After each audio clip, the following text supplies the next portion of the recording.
वो बड़ी मुश्किल में था। बाप को गुजरे 3 बरस ही बीते थे कि बूढ़ी माँ भी दारे मुफारकत दे गई। अब वो बिल्कुल तन्हा हो चुका था। ना कोई बहन, ना कोई भाई, बस अपनी मंजिल का अकेला ही राही था। उसने तन्हाई से छुटकारा पाने का इरादा किया और अपने लिए एक बाशऊर लड़की की तलाश शुरू कर दी। सोचने लगा, अमीर से शादी करूं या गरीब से, दोनों में से कौन बेहतर रहेगा, जो जिंदगी के दुश्वार सफर को हकीकी मानों में आसान बना सके। वो माली तौर पर मजबूत था, उसे पैसे का लालच तो ना था। हाँ, अलबत्ता एक पढ़ी लिखी समझदार बाशऊर सुलझी हुई फैमिली की तलाश जरूर थी।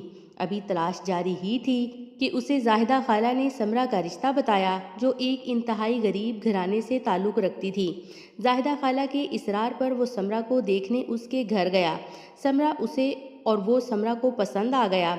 समरा के घर वाले गरीब तबके से ताल्लुक़ रखते थे। बाप रोजाना की दिहाड़ी पर किराए की सुजुकी चलाता था और घर में कोई दूसरा कमाने वाला ना था, लिहाजा माशी हालात भी कुछ अच्छे ना थे और घर में गुर्बत साफ मुंह चढ़ा रही थी। समरा से छोटी 2 जवान बहनें और थीं। समरा के गरीब माँ बाप को समरा के साथ साथ उनकी शादी की फिक्र भी खाई जा रही थी।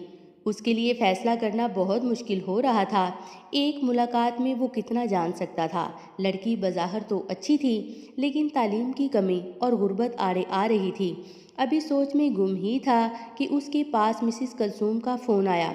मिसिस कलसूम ने उसे एक रिश्ता बताया। लड़की अपना बुटीक चलाती है, वालदैन का इंतकाल हो गया है, फिलहाल अपने भाई भाभी के साथ रहती है, अच्छे पढ़े लिखे और सुलझे हुए लोग हैं। आप बोलें तो किसी अच्छे से कॉफ़ी शॉप पर दोनों की मीटिंग करा दी जाए। मिसिस कलसूम ने उसे ऑफर की, लेकिन उसने सोचने का कुछ वक्त मांगा और फ़ोन बंद कर दिया।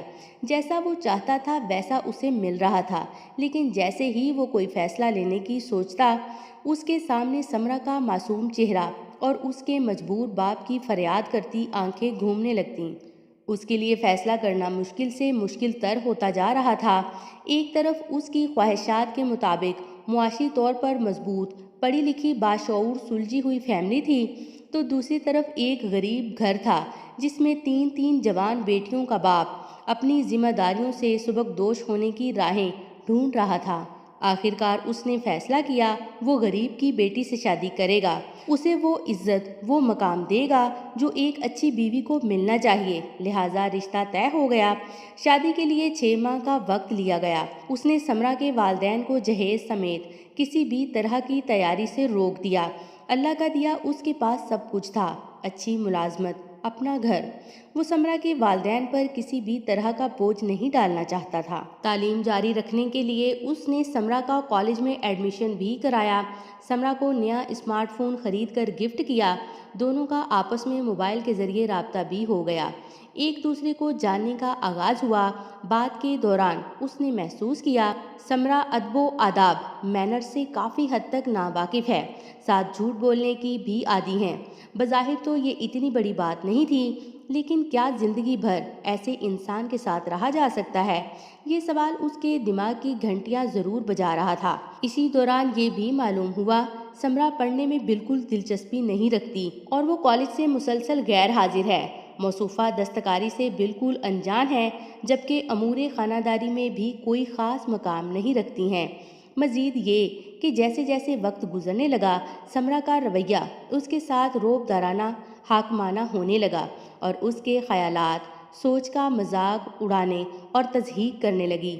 जब उसे यकीन हो चला कि समरा मुकम्मल तौर पर मनफी सोच की हामिल लड़की है और ऐसे इंसान के साथ ज़िंदगी गुजारना मुश्किल ही नहीं, नामुमकिन है, तो उसने अपने फ़ैसले से रुजू किया और रिश्ता ख़त्म कर दिया।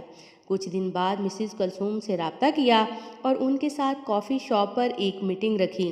गरीब होना जुर्म नहीं है और ना ही गुर्बत के बाइस औलाद का तालीम को जारी ना रख पाना जुर्म है, लेकिन वालदैन की जानिब से अपनी औलाद के अंदर अच्छे इखलाक, बेहतर तरबियत और मस्बत सोच को मुंतकिल ना करना किसी जुर्म से कम नहीं, क्योंकि मनफी सोच और बुरे इखलाक के बायस ही मुआशरे तबाह हुआ करते हैं, जो नस्ल दर नस्ल परवरिश पाते रहते हैं। माना कि गरीब वालदैन गुर्बत के बायस अपनी औलाद को कुछ नहीं दे सकते, लेकिन कम अज़ कम अच्छे इखलाक, बेहतर तरबियत और मस्बत सोच तो अपनी औलाद में मुंतकिल कर ही सकते हैं।